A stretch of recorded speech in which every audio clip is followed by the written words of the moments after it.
where we cut through the noise and really get to the heart of what's happening. Yeah, hello. Today we're plunging into the buzzing world of Manchester United's summer transfer window.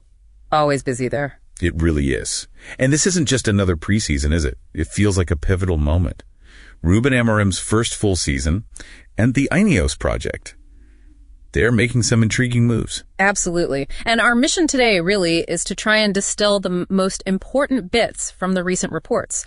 You know, places like Center Devils, The Sun, Ut District, just to give you a clear picture of United's strategy. Right. We're not just like listing names. We want to dissect both the immediate needs and that long-term vision under INEOS. So unpacking the key players, the youth stuff, which looks fascinating. And even some of those slightly unexpected stories shaping the club right now. Okay, let's unpack this then. The INEOS approach. Yeah. It isn't just about making immediate splashes, big signings straight away. No, not entirely. It feels more fundamental, like building for the future. We've seen a real deliberate focus on bringing in young talent.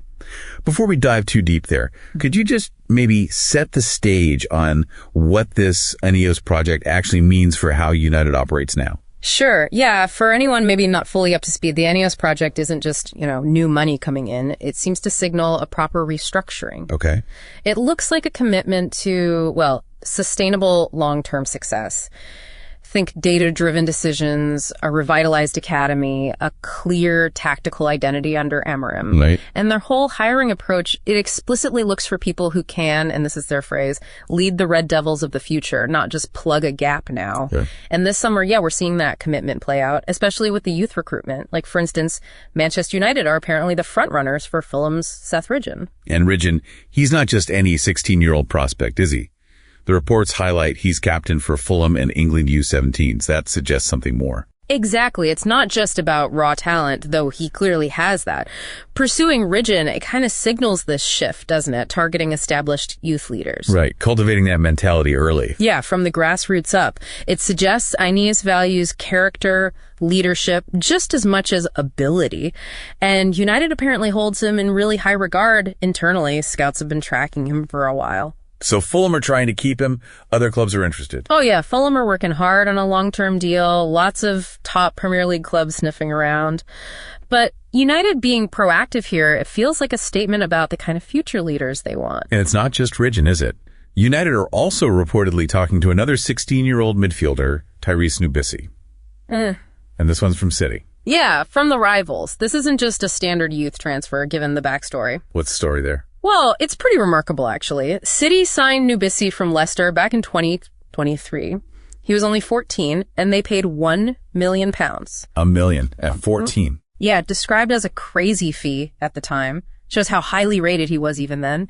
And apparently United were actually one of the clubs trying to sign him back then, too. Ah, okay, so this is like round 2. Sort of, yeah. And maybe even more interesting are the personal endorsements. Like, Rodri apparently sent Tyrese a pair of boots with his name on last season. Rodri did. Wow. Yeah. And Trent Alexander-Arnold sent him a signed shirt and boots when he was injured. I mean, for established top players to do that for such a young lad. That's significant recognition. Yeah. Definitely suggests he's, something special. It really does.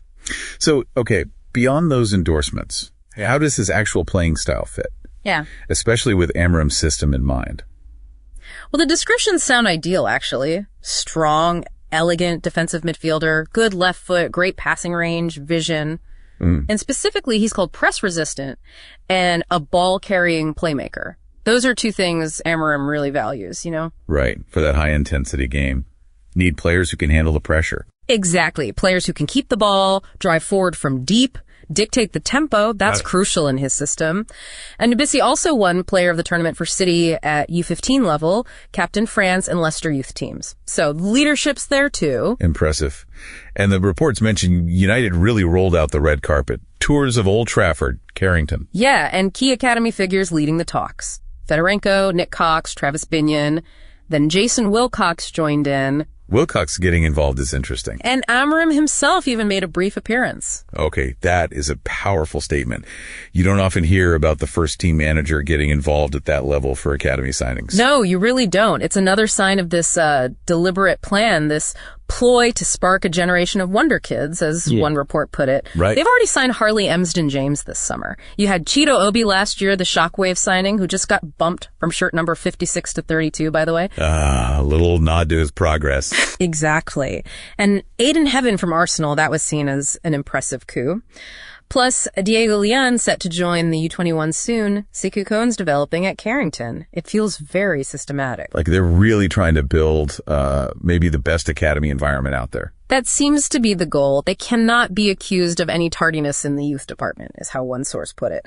Moving at a pace that's, well, pretty much unrivaled at that level before. So if we zoom out a bit, what does all this aggressive youth focus actually mean for United? It feels like a really clear long-term plan, even while, fans are clamoring for big senior signings right now.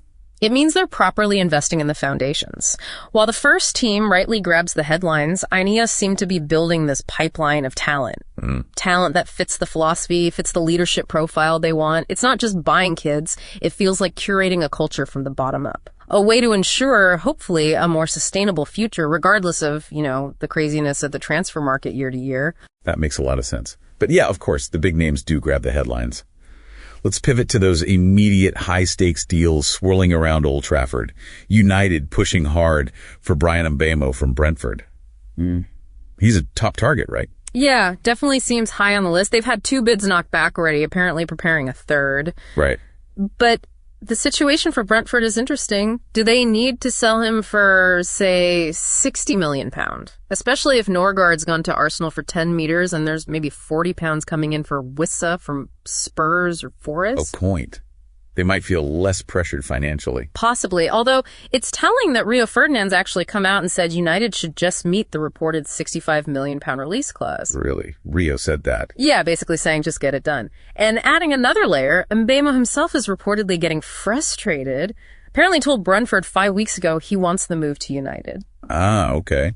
Player power could come into it then. It definitely could. That kind of desire can really influence negotiations, maybe force Brentford's hand a bit. So one target seemingly keen to come in. On the flip side, it looks like Jadon Sancho's Old Trafford chapter is definitely closing. Reports say a deal's agreed with Juventus. It seems very close, yeah. The fee mentioned is somewhere between, 17.3 million and maybe 22 million pounds? Which is, it's a massive loss on the 73 million they paid Dortmund in 2021, nearly 60 million down. It's a huge hit financially, but maybe it also signals that INEOS decisiveness. Ruthless efficiency, almost. How so? Prioritizing squad harmony, getting big wages off the books, rather than clinging on trying to recoup every last penny. It sends a message, doesn't it? Underperformance, not fitting the plan. It won't be tolerated no matter the price tag. Just move on. Yeah, a very clear, maybe stark illustration of the new approach. And then there's Marcus Rashford. Wow, he's definitely a wanted man this summer. Barcelona making him their number 1 left-wing target now. That's the story, yeah. After deals for Nico Williams and Luis Diaz apparently fell through, Barca are prepared to go all in, according to reports. All in, and Juventus are keen too. Juventus also named him as their top target. And critically, there are these reports suggesting Rashford himself is desperate to force a move away. Desperate? That's strong language. It is. And the fact he's apparently training away from the main group, along with 4 others told to find new clubs, well, it speaks volumes. Yeah, it really points toward the club actively trying to streamline, get players out who aren't fully committed or maybe just don't fit Amorim's picture. Yeah. And Rashford himself wants Barca. Seems keen on the Barcelona move, yeah. Adds another layer to it all. Okay, so beyond those really high-profile sagas, Mbeumo, Sancho, Rashford, what other sort of significant moves or potential buys are being talked about? What else gives us a sense of the senior squad strategy? Well, the striker position is clearly still a focus. Victor Osimhen Galatasaray had a 60 million world bid knocked back by Napoli, who want 65 meters, apparently. Right, potentially opening the door for United. Potentially, yeah, though the wages could be a big obstacle there. Yeah. Then there's Victor Gyökeres, target for United and Arsenal. The sporting striker. Exactly. And interestingly, reports claim he refused to go back for preseason training and has done a U-turn, now reconsidering United specifically to reunite with Amorim. The Amorim connection. That could be key. Could be huge, yeah. That pre-existing relationship might just swing it for United if they push hard. We also saw United have a massive bid rejected for a midfielder, didn't we? From Real Madrid. Indeed. A reported £78 million bid for Aurelien Tchouameni. Shock bid, really. 78 million. Rejected. Rejected by Real Madrid, yes. But the fact United even put that kind of money on the table for a 25-year-old established international, it shows serious intent to get a top-quality replacement for Eriksen. They're aiming high in midfield. Definitely. And looking even further ahead, there's talk about Jared Branthwaite again. Yeah, the Everton defender. United might reignite interest next summer. He apparently has a £70 million release clause kicking in from the end of the 2025-26 season. They had bids rejected last summer, didn't they? 2 offers knocked back, yeah. So clearly a long-term target they're keeping an eye on for that defense. And just quickly, in terms of smart business, United are set to get a bit of cash back from a former player's move. That's right, Anthony Elanga. If his potential move from Forest to Newcastle goes through for around $60 million. Which sounds like a lot. It does, but because United put a 15% sell-on clause in when they sold him to Forest for £15 million back in 2023. Ah, clever. They're set to bank about £7 million from it. Nice little bonus for the transfer kitty this summer. Shows how those clauses can pay off. Absolutely. Okay, so beyond the big transfers, the player sagas, there are always those smaller stories, aren't there? Things that give you a sense of the club's, I don't know, the pulse, the fabric of the place under INEOS. What else caught your eye? Well, one slightly odd one involves Alvaro Carreras. United are apparently holding up his £43 million move from Benfica to Real Madrid. Holding it up. Why? Because United need to formally confirm they won't trigger a buyback clause they have on him. Ah, okay. He never actually played for the first team, did he? No. Not a single appearance in 4 years before they sold him to Benfica for about £7 million. But it shows United are being, well, careful about keeping options open on young talent, even after they've left. Interesting. And at the other end of the scale, Tom Heaton, the veteran keeper, he signed on again. Yeah, signed on for another year as third choice. And he sounds quite clear about his role. Not just playing, presumably. Well, he says he still has the drive to play, of course, but he also explicitly talks about his role in instilling the club's values in new players. He even mentioned Cunha and Diego Leon specifically. Right, the experienced head in the dressing room. Exactly. He thinks the club has a real good foundation, despite last season's difficulties, mentions having a brilliant relationship with Bruno Fernandes. It highlights that need for senior pros to help embed that culture. Yeah, that makes sense.